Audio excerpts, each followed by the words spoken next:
Welcome to KRR kitchen. இன்றைக்கி நம்ம கிச்சனில் நம்மளோட பாரம்பரிய ஸ்வீட் ரெசிபியான தேங்காய் பாறை எப்படி செய்கிறதுன்னு தான் பார்க்க போகிறோம். இந்த தேங்காய் பாறை ரெசிபிக்கு பார்த்திங்கன்னா சரியான அளவுகளோட சரியான பக்குவத்தோட நிறைய டிப்ஸோட வீடியோ ஷேர் பண்ணியிருக்கேன். வீடியோ ஃபுல்லாக பார்த்து தெரிஞ்சுக்குங்க. வீடியோவை பார்த்துட்டு அதுபடி அப்படியே செஞ்சு பாருங்கள், உங்களுக்கும் ரொம்ப அருமையாக வரும்.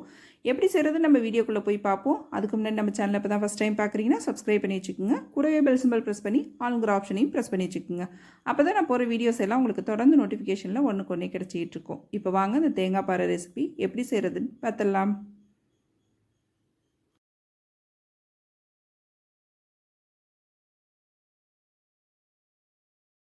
இன்றைக்கி தேங்காய் பாறை செய்யறதுக்கு பார்த்திங்கன்னா 1/2 கிலோ அளவுக்கு ரவை எடுத்திருக்கேன். இது நல்லா ஒரு அடிகனமான கடாயில் சேர்த்து நல்லா வறுத்து எடுத்துக்குவோம்.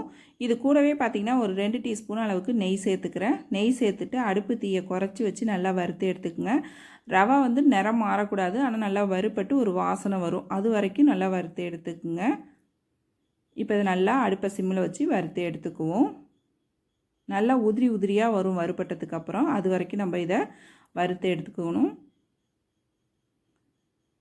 இப்போ பாருங்கள், ரவை நல்லா வறுப்பட்டு நல்லா உதிரி உதிரியாக இருக்குது பாருங்கள். இது வரைக்கும் நல்லா வறுத்து எடுத்துக்கோங்க. இப்போ இதை ஒரு பிளேட்டுக்கு கொட்டி ஆற வச்சுக்குவோம்.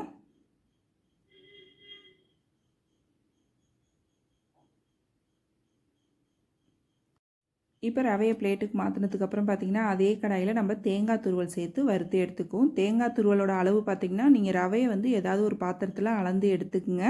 அதே அளவு தேங்காய் துருவலும் அளந்து எடுத்துக்குங்க. சரிக்கு சமம் சேர்க்கும் போது தான் பார்த்திங்கன்னா தேங்காய் பாறைக்கு டேஸ்ட்டு நல்லாயிருக்கும். நல்லா தேங்காயை துருவி கொஞ்ச நாளைக்கு ஃபேன் காற்றுலையோ அப்படி இல்லைன்னா வெயில் இருந்ததுன்னா வெயில்லையோ காய வச்சு எடுத்துக்கிட்டிங்க அப்படின்னாக்கா சீக்கிரமாக நமக்கு வறுபட்டு வரும். இப்போ தேங்காய் துருவல் சேர்த்து அடுப்பை ஃபுல்லாக தீயை குறைச்சிட்டு அதில் வறுத்து எடுத்துக்கங்க. ஒரு 10லேருந்து 15 நிமிஷம் ஆகும். நல்லா இது போல் கலன்னு வறுபட்டு வரணும். அது வரைக்கும் நல்லா வறுத்து எடுத்துக்கோங்க. அதில் ஈரம் கொஞ்சம் கூட இருக்கக்கூடாது. அப்போ தான் வந்து பார்த்திங்கன்னா தேங்காய் பாறை நம்ம ஒரு 10லேருந்து ஒரு 15 நாள் வரைக்கும் நம்ம வச்சுருந்து சாப்பிட்லாம். தேங்காய் இது போல் நல்லா வறுத்துட்டு சேர்த்துக்குங்க. இப்போ இது ரெண்டுத்தையும் நல்லா ஒன்று கலந்துக்குவோம். இது கூடவே பார்த்திங்கன்னா ஒரு 1/2 டீஸ்பூன் அளவுக்கு ஏலக்காய் தூள் சேர்த்துக்கிறேன். ஒரு 1/4 டீஸ்பூன் அளவுக்கு உப்பு சேர்த்துக்கிறேன். இப்போ இது எல்லாத்தையும் நல்லா ஒன்று கலந்து வச்சுக்குங்க. நல்லா கலந்து விட்டதுக்கப்புறம் இது ஒரு ஓரமாக எடுத்து வச்சுக்குவோம். இப்போ இது நல்லா ஆறிட்டு இருக்கட்டும். இதுக்கிடையில் பார்த்திங்கன்னா நீங்கள் தேங்காய் பாறை காய்ச்சி எந்த பிளேட்டில் ஊற்ற போகிறீங்களோ அந்த பிளேட்டில் பார்த்திங்கன்னா நெய் தடவி ரெடியாக எடுத்து வச்சுக்கணும் நம்ம. ஏன்னா தேங்காய் பாறை காய்ச்சி ஊற்றின உடனே பார்த்திங்கன்னா அதை நல்லா மட்டப்படுத்தி பீஸ் போடணும். அந்த நேரத்துக்கு நம்ம தடவணும் அப்படின்னாக்கா தேங்காய் பாறைக்கு வந்து பக்குவம் மாறி போயிடும். அதனால் இதை முன்னாடியே நம்ம ரெடி பண்ணி வச்சுக்கணும். எந்த பிளேட்டில் ஊற்றுறீங்களோ அந்த பிளேட்டில் இது போல் நெய் தடவி நல்லா ரெடி பண்ணி வச்சுக்குங்க. நல்லா எல்லா பக்கமும் படுற மாதிரி இது போல் தடவி விட்டுக்குங்க. இப்போ அடுத்து பார்த்திங்கன்னா தேங்காய் பாறை செய்கிறதுக்கு ஒரு கடாய் வச்சுருக்கேன். நல்லா அடிக்கனமான பாத்திரமாக எடுத்துக்குங்க. இதில் வந்து அதே அளவு தான், நீங்கள் ரவை எந்த அளவு எடுத்தீங்களோ அதே அளவு சீனி அளந்து எடுத்துக்குங்க. அதிலே ஒரு 1/2 கப் அளவுக்கு தண்ணி ஊற்றி இந்த சீனி நல்லா கரைஞ்சி பாகுபதம் வரணும். இப்போ சீனி நல்லா கரையட்டும். பாகுபதம் எப்படி பார்க்குறதுன்னு நான் சொல்கிறேன். அடுத்து சீனி நல்லா கரைஞ்சி இது போல் கொதிச்சு வரும். மேலே நல்லா நுரைச்சாப்பில் கொதிச்சு வரும். அப்போ நீங்கள் பாகுபதம் செக் பண்ணிங்கன்னா உங்களுக்கு கரெக்டாக இருக்கும். மேலாப்பில் பார்த்திங்கன்னா அப்படி வெள்ளையாக நல்லா நுரைச்சி வரும். அப்போ சாரணியில் இது போல் எடுத்து நல்லா கையால் அப்படி வச்சு பார்த்திங்கன்னா ஒரு கம்பி பதம் வரணும். இப்போ பாருங்கள், இன்னும் கம்பி பதம் வரலை, பிசு பிசுப்பு தன்மை தான் இருக்குது. இன்னும் செத்த கொதிக்கட்டும். அதுக்கப்புறம் நான் உங்களுக்கு பாகுபதம் காட்டுறேன். அடிக்கடி இது போல் செக் பண்ணிக்கிட்டே இருங்க, டக்குன்னு பாகுபதம் வந்துடும். இப்போ பாருங்கள், இப்படி 2 கையால் ஒட்டினீங்க அப்படின்னா நடுப்புற ஒரு கம்பி மாதிரி ஃபார்ம் ஆகி வரணும். இதுதான் கரெக்டான பக்குவம். இப்போ இந்த ஸ்டேஜ் வந்தோடனே நம்ம எடுத்து வச்சுருக்க அந்த ரவையை இதில் கொஞ்சம் கொஞ்சமாக கொட்டி நல்லா கலந்து விட்டுக்குங்க. இந்த ஸ்டேஜில் அடுப்பு தீயை நல்லா ஃபுல்லாக குறைச்சி வச்சுக்குங்க. ரவை வந்து நல்லா அந்த சீனி பாகில் வெந்து வரணும். அடுப்பு தீயை குறைச்சி வச்சிங்கன்னா தான் நல்லா வெந்து நமக்கு திக்காகி வரும். நல்லா கலந்து கொடுத்துக்கிட்டே இருங்க கைவிடாமல். நல்லா இது போல் கலந்து கொடுத்துட்டே இருந்தோம் அப்படின்னாக்கா இந்த ரவை பார்த்திங்கன்னா நல்லா வெந்து இது போல் சட்டியில் ஒட்டாமல் நல்லா ஒன்று கலந்து வரும். இந்த பக்குவம் வர வரைக்கும் நீங்கள் கலந்துக்கிட்டே இருங்க. இப்போ பாருங்கள், நல்லா கலந்து எடுத்துட்டேன். இதில் கடைசியாக இன்னொரு 2 டேபிள் ஸ்பூன் அளவுக்கு நெய் சேர்த்துக்கிறேன். நெய் சேர்க்கணுன்னு அவசியம் இல்லை. சேர்க்கும் போது பார்த்திங்கன்னா டேஸ்ட்டு கொஞ்சம் நல்லாயிருக்கும் சாப்பிட்றதுக்கு.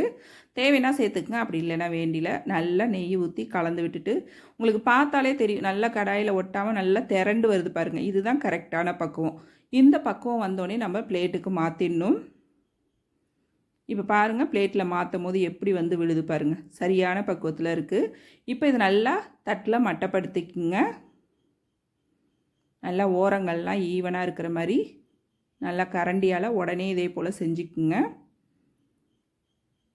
நல்லா ஒத்தாப்பில் எல்லா பக்கமும் ஒரே மாதிரி இருக்கிற மாதிரி இது போல் மட்டப்படுத்திக்குங்க. ஒரு 2 செகண்ட் விட்டுருங்க. இது கொஞ்சம் ஈரப்பதம் இருக்கும் போதே பார்த்திங்கன்னா இதில் நட்ஸு தூவிக்கலாம். முந்திரி பருப்பு, பாதாம் பருப்பு, பிஸ்தா பருப்பு எது உங்கள்கிட்ட இருக்கோ, உங்களுக்கு எது பிடிக்குமோ அந்த நட்ஸை மேலாப்பில் தூவிக்கலாம். நட்ஸு தூவணும்னு அவசியம் இல்லைங்க. தேவைன்னா மட்டும் செஞ்சுக்குங்க. அப்படி இல்லைன்னா நீங்கள் வெறுமனே அப்படியே கட் பண்ணி வச்சுக்கலாம். நான் வீடியோக்காக கொஞ்சம் மேலாப்பில் தூவிக்கிறேன். நல்லா அந்த ஈரப்பதம் இருக்கும் போதே தூவி இது போல் அமுக்கி விட்டுருங்க. அப்போ தான் நமக்கு உதிராமல் வரும். இப்போ கொஞ்சம் நமக்கு அந்த சூடு அரை சூடாக இருக்கும். இந்த நேரத்துலேயே நம்ம கட் பண்ணிடணும். ஆறுனதுக்கு அப்புறம் பார்த்திங்கன்னா நம்மளால் பீஸ் போட முடியாது. அதனால் ஒரு கத்தி வச்சு நல்லா இதை பீஸை கட் பண்ணி எடுத்துக்குங்க.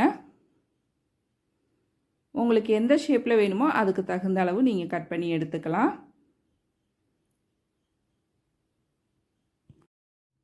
ஸ்கொயராக வேணால் ஸ்கொயர் ஷேப்பில் கட் பண்ணிக்கங்க. அப்படி இல்லைன்னா டைமண்ட் ஷேப்பில் வேணாலும் டைமண்ட் ஷேப்பில் நம்ம கட் பண்ணிக்கலாம். அது நம்ம விருப்பம்தான். இப்போ எல்லாத்தையும் கட் பண்ணிவிட்டு நான் உங்கள்கிட்ட காட்டுறேன். கட் பண்ணதுக்கு அப்புறம் பார்த்திங்கன்னா அதை அப்படியே ரெஸ்ட்டில் விட்டுருங்க ஒரு அரை மணி நேரத்துக்கு. அப்படியே நல்லா இறுகி நல்லா திக்காகிடும். உடனேலாம் எடுக்கக்கூடாது. எடுத்தோம் அப்படின்னா நமக்கு உடஞ்சிரும். அந்த ஈரப்பதத்தோடு கட் பண்ணி மட்டும் வச்சுருங்க. ஒரு 10 நிமிஷம் வச்சாலே போதும். கொஞ்சம் நல்லா திக்காகி வந்துடும். அதில் உள்ள சூடெல்லாம் கொஞ்சம் கூட சூடு இல்லாமல் நல்லா ஆறி வரணும். அதுக்கப்புறம் எடுத்து பார்த்தீங்க அப்படின்னாக்கா தேங்காய் பாறை உங்களுக்கு நல்லா சூப்பராக அருமையாக ரெடியாகி வந்திருக்கும். இப்போ இதே போல் கட் பண்ணி வச்சுக்குங்க. இப்போ ஆறுனதுக்கு அப்புறம் நான் உங்கள்கிட்ட எடுத்து காட்டுறேன். அதே போல் ஸ்டோர் பண்ணுறதும் பார்த்திங்கன்னா நல்லா ஆற வச்சுட்டு அதுக்கப்புறம் தான் நல்லா ஒரு டப்பாவில் போட்டு எடுத்து வைக்கணும். சூட்டோடு எடுத்து வச்சிங்கன்னா வேர்வை தண்ணிப்பட்டு அப்புறம் சீக்கிரமாகவே நமக்கு வீணாக போயிடும். அதனால் நல்லா ஆறுனதுக்கு அப்புறம் எடுத்து வச்சுக்கோங்க. இப்போ இது நல்லா ஆறட்டும். அதுக்கப்புறம் நம்ம எடுத்து பார்ப்போம். இப்போ பாருங்கள் நல்லா ஆறி வந்துருச்சு. இப்போ நம்ம கத்தியை வச்சு இப்படி லைட்டாக நவுத்தி விட்டாலே அது அழகாக தனித்தனியாக ஒரு பீஸாக நமக்கு வந்துடும். இப்போ ஒரு பீஸ் எடுத்து காட்டுறேன் பாருங்கள் எவ்வளோ அருமையாக சூப்பராக ரெடியாக இருக்குன்னு. நல்லா இது போல் எல்லா இடத்துலையும் நீங்கள் லைட்டாக அப்படி கத்தி வச்சு ப்ரெஸ் பண்ணாலே போதும். இப்போ பாருங்கள் ரொம்ப அருமையாக சூப்பராக நம்மளோட தேங்காய் பாறை ரெசிபி ரெடி ஆகிடுச்சு. நான் சொன்ன பக்குவத்தோடு நீங்கள் ட்ரை பண்ணிங்க அப்படின்னாக்கா ரொம்ப அருமையாக இதே பக்குவத்துக்கு உங்களுக்கும் கிடைக்கும். கண்டிப்பாக நான் சொன்ன டிப்ஸ் எல்லாத்தையும் ஃபாலோ பண்ணி இந்த தேங்காய் பாறை ரெசிபியை இந்த தீபாவளிக்கு ட்ரை பண்ணி பாருங்கள். ட்ரை பண்ணி பார்த்துட்டு எப்படி இருக்குன்னு எனக்கு கமெண்ட் பண்ணுங்கள். என்னோட இந்த ரெசிபி பிடிச்சிருந்ததுன்னா லைக் பண்ணுங்கள், ஷேர் பண்ணுங்கள். மறக்காமல் நம்ம கேஆர்ஆர் கிச்சனை சப்ஸ்கிரைப் பண்ணி வச்சுக்கோங்க. இதே போல் நிறைய தீபாவளி ரெசிபி நம்ம சேனலில் ப்ளேலிஸ்ட்டில் இருக்குது. தேவைப்படுறவங்க செக் பண்ணிக்கோங்க. நாளைக்கு வேறொரு ரெசிபியோடு சந்திப்போம். தேங்க்ஸ் ஃபார் வாட்சிங்.